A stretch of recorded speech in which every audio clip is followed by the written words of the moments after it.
awal mendirikan BLP Beauty, apa ya maksudnya hurdle-nya lah, kesulitannya sampai akhirnya sampai sekarang lah Mbak? Sebenarnya awal mula BLP Beauty berdiri itu diawali dari kecintaan aku terhadap dunia kosmetik ini sendiri ya. Jadi pada saat aku tahun 2009 itu lulus dari kuliah, tahun 2011 aku sempat bekerja di salah satu perusahaan multinasional, dan di situ ternyata kecintaan aku terhadap dunia kosmetik ini bertumbuh dan semakin besar. Sampai akhirnya setelah 2,5 tahun aku bekerja di sana, memutuskan untuk menjadi seorang makeup artist. Tahun 2011 beda ya, sosial media belum seperti sekarang. Jadi cara aku promosi pada saat itu adalah melalui majalah-majalah gitu. Kemudian selain aku juga banyak aktif di editorial di magazine, aku juga banyak melakukan bridal makeup. Nah, karena aku banyak melakukan bridal makeup, otomatis banyak orang yang bertanya ke aku, Kak, foundation yang bagus apa sih? Lipstick yang bagus apa sih? Kayak banyak bertanya rekomendasi. Sampai akhirnya aku juga mulai aktif di dunia YouTube dan juga blogger. Makanya di buat tahun nge-review itu, makeup awalnya. Makanya pada tahun itu orang mengenal si Lizzy Parni sebagai makeup artist, beauty blogger, YouTuber juga gitu. Tapi ada satu gap nih yang waktu itu sempat aku sadari gitu, bahwa tidak adanya rasa bangga teman-teman kita kalau pakai produk lokal. Aku ingat banget pada saat aku make upin bridal, aku biasa akan ditanya, Mbak Lizzy pakai brand apa gitu. Pada saat aku menyebut lokal brand, mereka tuh kayak kurang happy gitu. Nah menurut aku ini adalah sebuah problem, tapi juga opportunity yang bisa aku garap gitu. Karena aku notice bahwa tidak adanya brand yang pada saat itu menggaungkan mengenai self love. Jadi istilahnya aku sendiri kan bukan orang yang sebenarnya kurus-kurus banget gitu ya. Tapi orang tuh suka bertanya ke aku, Mbak Lizzy kok bisa percaya diri sih? Rahasianya apa? Kenapa kok bisa selalu happy, positif? Nah buat aku makeup itu adalah salah satu senjata yang menurut aku powerful banget.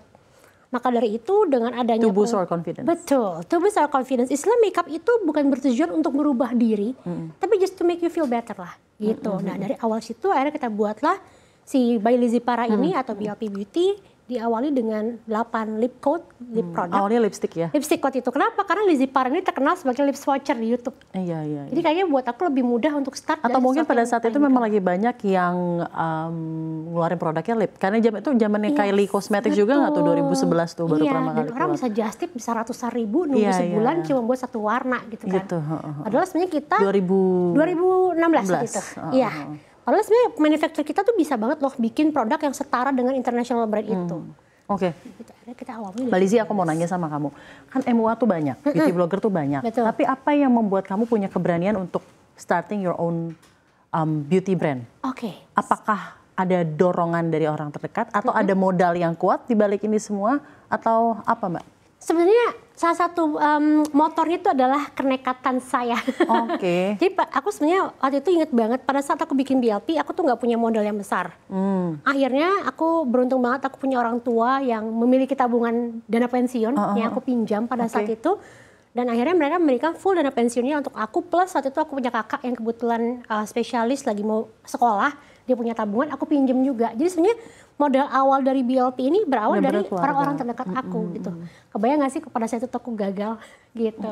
Puji Tuhan waktu itu semuanya berkembang dan lancar, bahkan kita pada saat launching di bulan Juni 2016, website kita blpbeauty.com itu sempat crash berkali-kali saking banyaknya traffic yang masuk ke dalam situ. Tapi memang pada saat 2016 itu belum begitu banyak brand lokal kayak sekarang ya Mbak? Atau bagaimana Anda melihatnya? Sebenarnya kalau dibilang brand lokal ada ya, terutama yang besar-besar kan, yang sampai sekarang juga masih besar. Tapi mungkin kalau dibilang kita sebutnya brand indie kali ya. Pada saat BLP muncul di bulan Juni itu baru 1-2 brand, BLP salah satu yang pertama. Dan kebayangkan sekarang udah sebanyak itu. Pada saat itu sih mungkin bisa dihitung jari lah, bahkan satu tangan gitu berapa banyak brand yang bermunculan tahun 2016. Tapi salut banget sama Mbak Lizzy yang navigating apa ya, story in your own life gitu, and marking your own path dalam hal dari MUA beauty blogger malah bisa jadi beauty brand owner yang begitu besar dan sangat-sangat influencing loh Mbak buat semua orang gitu. Dan karena kan kamu boosting confidence tadi kan, maksudnya value yang kamu mau carry. Nah sekarang ceritain deh Mbak, 5 tahun pertama dari BLP kayak gimana tuh waktu itu? Aku bisa bilang banyak ini ya, rainbow and sunshine di 5 tahun pertama. Banyak orang yang bilang 5 tahun pertama tuh sulit, tapi kalau buat aku pribadi cukup mudah gitu, karena satu, persaingan belum banyak ya kan. Kemudian kedua, kita istilahnya dengan kompetitor kita sesama indie brand tuh kita bersaing creativity.